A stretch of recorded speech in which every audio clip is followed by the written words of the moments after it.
Good evening, my YouTubian friends, and welcome back. Gary here with VW Jawbreaker. Got a nice west sun here, warm, steamy from rain earlier, but that west sun gives me great lighting to show you guys how to synchronize dual carburetors on your car. So let's dive in here and get to work, huh?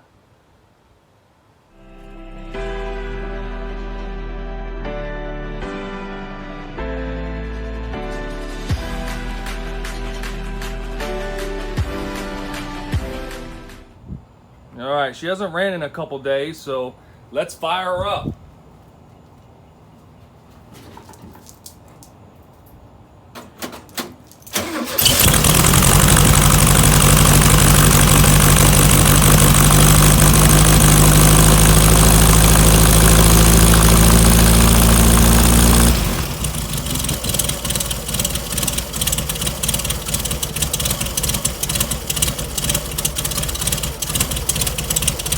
As you know, Weber carburetors, the IDFs, do not have chokes on them. So she runs real sluggish until she gets warmed up, and then she idles right around 950 to 1,000 RPM. So we'll go ahead and let her warm up for a minute. There she is, warming up nicely. Go ahead and shut it down, and let's get to work. All right, well, first step, we need to get those air cleaners off. That was easy. Now with the air cleaners off, what we need to do is you've got your main crossbar right here for your linkage, and you've got little support rods coming down with heim joints on them. What you want to do is you want to separate one of the sides. That way they will work independently. So let's get to that. All right, so let's take our snail. Let's get in there and see how our carburetors are looking. Pardon the shaky cam, it's going to happen. All right, so let's start on this side. As you see, linkage is disconnected. Let's put our sync tool firmly. Let's take a peek and see where we're at. Sitting right at 4. All right, let's go check the other side and see how we're doing on the other side. Put it firmly. Where are we at? Sitting right about 4, aren't we?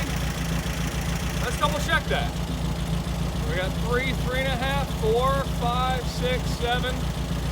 All right, we're right at 4.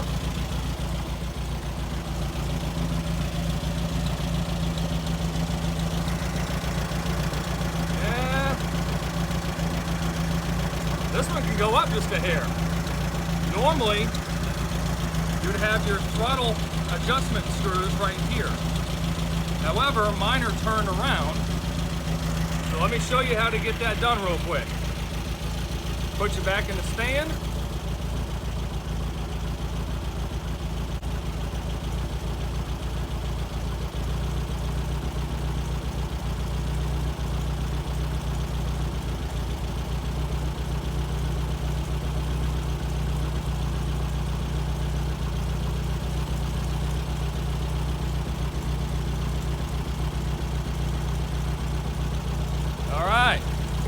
Let's check it out now, huh?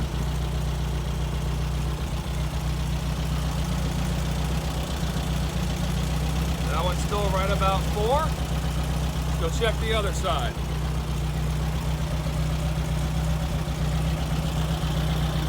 Perfect. Now what you're doing is you're balancing left to right, okay? Now if we put it back here, you're doing the same thing.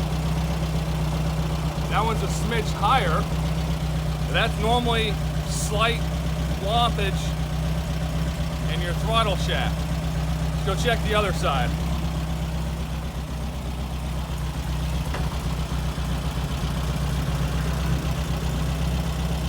Sitting right at 4. right at 4. Can't really ask for much better than that. All right. Let me go shut it down and show you what to do next.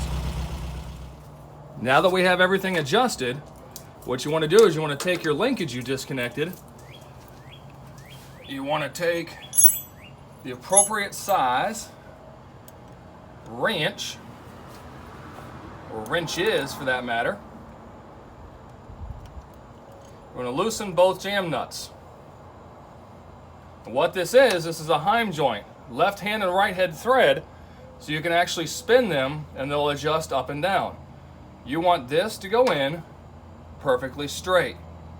You don't want it compy-wise this way, wonky jaw that way. You want it in perfectly straight.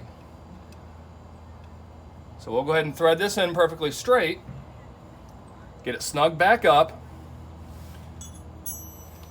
and then we'll go ahead and do the final test.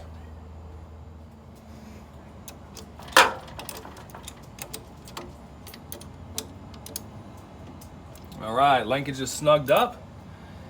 Just want to make sure that it's not too tight, not too loose. What we'll do is we'll go fire it back up and double check the sync to make sure that when we hook that up, it didn't throw everything kind of off, if you will. So let's fire up.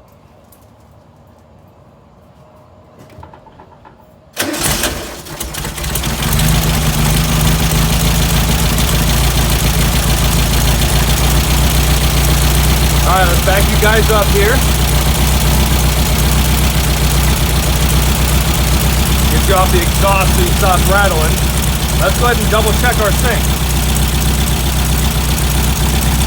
Still at 4 on that side. We're still on 4 on that side. Now here's how you know if it's out of sync.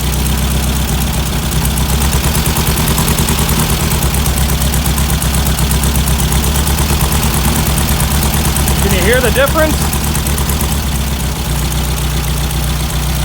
Big difference. So all we need to do now is tighten that Heim joints up and make sure that you never rev the engine with the snail on there. You will break the snail. Ask me how I know.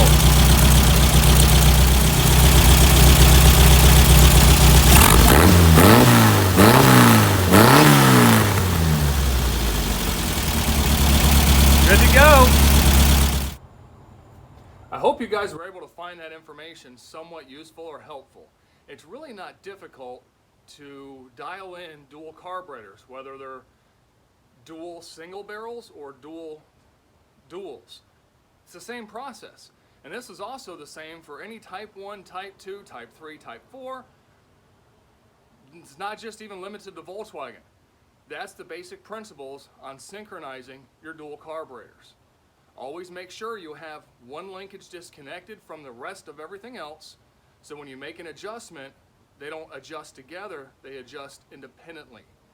Then when you retie your linkage in, make sure everything's set right. Once you get it readjusted and your linkage dead on, everything good, double check your sync again and just make sure that everything's still square. Honestly, I haven't probably done this in about a year. The only reason I decided to do it was haven't done it, and it's been about a year, and figured what the hell, I'm gonna make a video as I slammed the workbench. Sorry about that. As you noticed, I had one that was slightly off. I just took the idle adjustment screw and turned it about that far. That's all it took. Barely off. But it's been running fantastic. I haven't noticed a single problem. Anyway, again, hope this was useful, beneficial for you.